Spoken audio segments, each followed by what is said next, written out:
Here's my presentation. My topic is analysis of interest rate fluctuations in the United States since 2022. So the first part is the overview of the interest rate adjustments in the US since 2022. And I'm going to talk about the trends in the interest rates across the United States. Since 2022, the Federal Reserve has implemented a series of aggressive interest rate hikes to combat the soaring inflation. And beginning in the March 2022, the Fed raised the rates from near zero levels, reaching a peak of over 5% by mid 2023. 就我们知道，美联储在疫情期间迅速的将他们的利率降到0%，然后又在2020年开始逐渐去回暖拉升到5%左右。So the key interest rate changes from 2022 onward, it is since 2022 it starts to raise the interest rates, and in order to lowering the inflation rate, to cope with the high inflation rate in the domestic, uh, yeah. So understanding the U.S. interest rate hike patterns. So why hikes? This is because interest and the inflation in the U.S. reached 40-year highs due to the pandemic recovery spending and supply chain disruptions and geopolitical tensions like the war in Ukraine. And for the historical context of the interest rate hikes, over a dozen rate hikes occurs within 18 months, making one of the fastest tightening cycles in decades. These measures were just aimed at curbing inflation, but their rapidity created ripple effects across financial markets and households.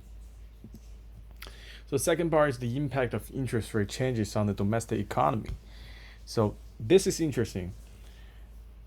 It has several impacts and many aspects. So the first aspect is the housing market. Mortgage rates surged past 7%, making home loans significantly more expensive, and home sales and construction activity slowed dramatically. And second is the consumer spending. Higher borrowing costs reduced consumer spending, especially on the credit-intensive items like cars and electronics. And the corporate investment is the third part. Like the business faced steeper borrowing costs, leading to slower investment in new projects and expansion. So the last part is the labor market and the banking system. For the labor market, while the job growth initially remained strong, some sectors experienced layoffs as companies adjusted to weaker demand. And for the banking system, the sudden hikes exposed vulnerabilities in regional banks, and notably the collapses of the Silicon Valley Bank and others in early 2023, underscoring the systematic risks. 这个是当时我在上高中的时候，硅谷银行居然就破产了，对，这个事情很恐怖当时。The role of the Federal Reserve in the interest adjustments. The first part is the Federal Reserve's dual mandate and its implications. It is like the Federal Reserve's goals of maximum employment and stable prices guide its decisions onto interest rate adjustments, balancing the economic growth. And the public perception of Federal Reserve's actions. The public and market perception of the Federal Reserve's policies can significantly impact consumer confidence and spending, influencing overall economic health. And for the general analysis of the Fed's decision-making process, the decision-making process within the Federal Reserve is complex, often influenced by economic data, forecasts, and external factors. In third part is the trends in monetary policy and interest rates since 2022. The monetary policy the Federal Reserve took is, first, their inflation targeting is, the primary goal has been to bring inflation back to the 2% target. By late 2023, the inflation had cooled to around 3 to 4%, showing the progress but still above the target. And for data dependency, policymakers emphasized their dependence on economic indicators. adapting their strategy as inflation moderated. And as market signals, investors closely watched every Fed meeting, and the central bank's communication became a key tool to manage expectations. This marked a shift toward more transparent and proactive approach to their monetary policy. 我个人也是在投资一些美股还有虚拟货币之类的东西，然后当时就是因为美国突然的加息吧，导致整个市场都开始从牛转熊了，对。The consumer spending trends within the rising interests. So it is first the effects of higher rates on consumer budgets. High interest rate directly impacting consumer budgets by increasing monthly payments on loans and credit cards, which in turn can lead to reduced discretionary spending. And second is the adjustments in spending behavior due to the rates.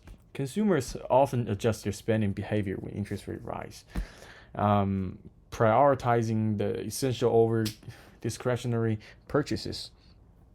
And this shift can have significant implications for economic growth. The economic implications of spending shifts. Shifting consumer spending due to the rise in interest rates can have broader economic implications, affecting everything from retail sales and to housing markets. And analyzing these effects is very crucial for economic forecasting.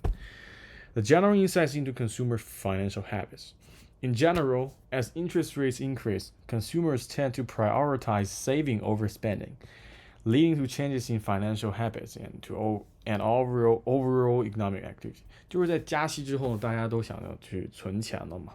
然后为什么通胀那么高？是因为市场流动性太高，导致，然后政府也还不断的印钱，就会导致这个通胀变高嘛。但是，一旦这个钱就是相当于这个钱存进去了，它的这个市场流动钱就少，那它 inflation rate 就会慢慢下来。对。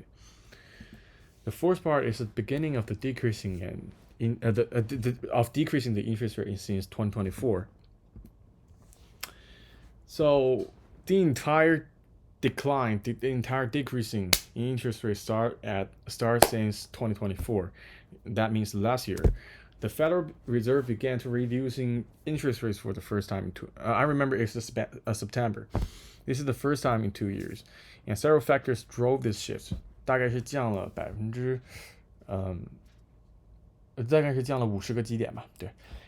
So in order to cooling the inflation, with inflation largely under control, the Fed found room to ease monetary policy without risking price stability.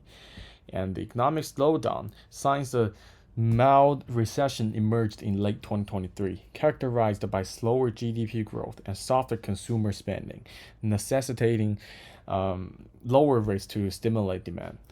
That is what we talk about on the lecture. The teacher taught us about the interest rates. So they are high just before a recession. That means interest rates is pretty high before the economy starts the recession. But during the recession, the interest rate will drop. Like in order the Federal Reserve will drop the interest rate in order to cool down, to stimulate the economy, and they will rise during the recovery, such as the pandemic period. During the pandemic period, the Federal Reserve, they just dramatically dropped the interest rate to near 0%. And also, third point is global pressures. The U.S. also faced external pressures, including a global economic slowdown, making a more accommodative stance necessary to remain competitive. And by the May 2024, the Fed initiated modest rate cuts, signaling a shift to support economic growth while ensuring inflation did not re-accelerate. 这个点我记得就是6月份的时候，那会儿决定要降息，6、7月份就决定要降息，然后9月份降了第一次的息。So here are two questions. Why did the Federal Reserve of the United States decide to lower the interest rate since 2024? 这个是因为他们正在面临一个经济衰退，所以说他们要去降低这个活跃经济，所以降息就会让增加一些通胀，然后去让刺激经济嘛。What should the government do to deal with high inflation rate? 都说了，在 high inflation rate 的时候，所以要加息去让市场上的钱都去投资啊，然后包括不是去存款啊，对，存到银行里去，对，然后降低这个 high inflation rate. Yeah, that's all. Thank you.